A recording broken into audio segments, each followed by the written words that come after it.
Assalamualaikum warahmatullahi wabarakatuh. Perkenalkan, nama saya Muhammad M. Tegar Audron Arzaika. Saya mahasiswa Fakultas Hukum Universitas Nantara. Dan video ini adalah tugas saya untuk mata kuliah Hukum Acara Pidana. Yang dimana dalam video ini saya akan menjelaskan mengenai proses acara pidana dari tahap penyelidikan hingga penyidikan. Proses acara pidana dimulai dari tahap penyelidikan, di mana tahap penyelidikan terdapat dua delik, yaitu delik aduan dan delik umum. Untuk delik umum, polisi dapat melakukan penyelidikan tanpa adanya laporan terlebih dahulu dan perkara tersebut akan diperiksa oleh polisi. Apa itu penyelidikan? Penyelidikan adalah proses atau suatu tindakan mencari dan menemukan suatu peristiwa yang diduga berkaitan dengan tindak pidana guna menentukan bisa atau tidaknya dilakukan suatu penyidikan. Pada tahap penyelidikan, polisi melakukan proses pemeriksaan untuk mencari bukti dan untuk mencari bukti permulaan yang cukup dalam bentuk keterangan dan barang bukti. Dengan dua alat bukti tersebut, polisi penyelidik menentukan orang yang akan diperiksa dan menentukan apakah dapat dilakukan penyidikan. Pada tahap penyelidikan, polisi penyelidik pertama-tama memeriksa saksi korban. Polisi memintai keterangan dari korban mengenai tentang kronologi kejadian tindak pidana tersebut dalam bentuk keterangan yang disampaikan secara cermat, jelas, dan lengkap untuk memenuhi unsur pasal pidana yang akan disangkakan. Nah, setelah saksi pertama diperiksa, kemudian polisi penyelidik memeriksa saksi lain, yang mana saksi secara makna adalah orang yang terlibat secara langsung dalam terjadinya pidana tersebut dengan melihat, mendengar, ataupun mengalami secara langsung. Untuk saksi yang tidak seperti yang telah dijelaskan sebelumnya, yang tidak melihat, mendengar, ataupun mengalami secara langsung suatu tindak pidana, maka saksi tersebut adalah saksi de audito dan keterangan yang disampaikan oleh saksi tersebut dianggap tidak sah.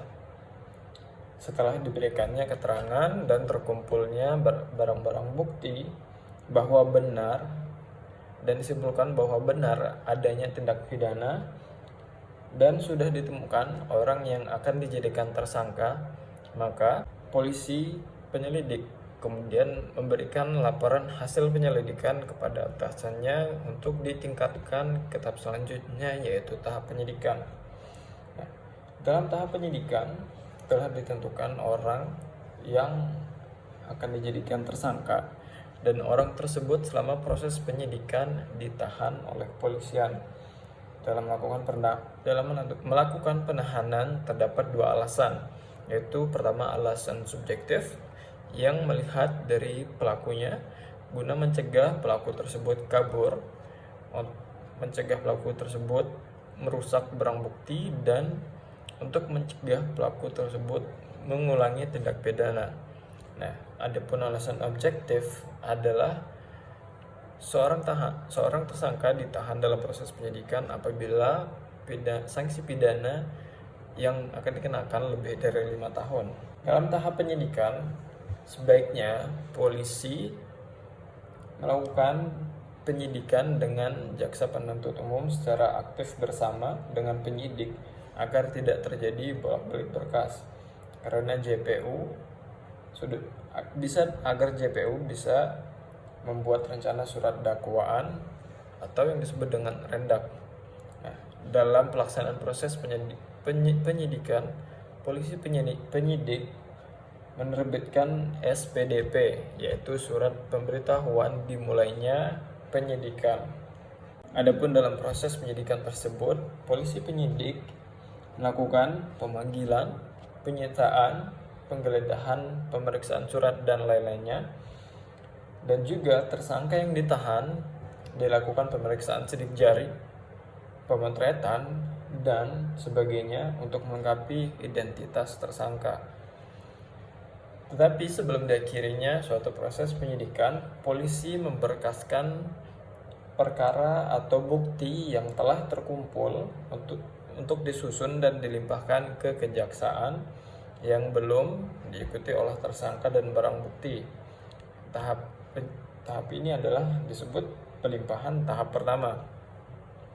Jika berkas perkara yang dilimpahkan belum lengkap, maka jaksa penuntut umum akan menerbitkan P18, yaitu pemberitahuan belum lengkap, beserta dengan P19 mengenai petunjuk untuk melengkapi berkas.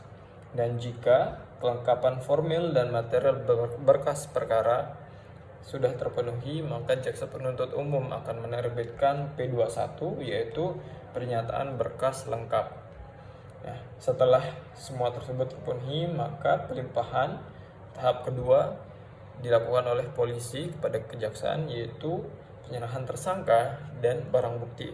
Dengan pelimpahan tahap kedua tersebut, maka proses acara pidana dari penyelidikan hingga penyidikan telah selesai. Demikianlah penjelasan saya mengenai proses acara pidana dari penyelidikan hingga penyidikan. Saya ucapkan terima kasih atas perhatiannya.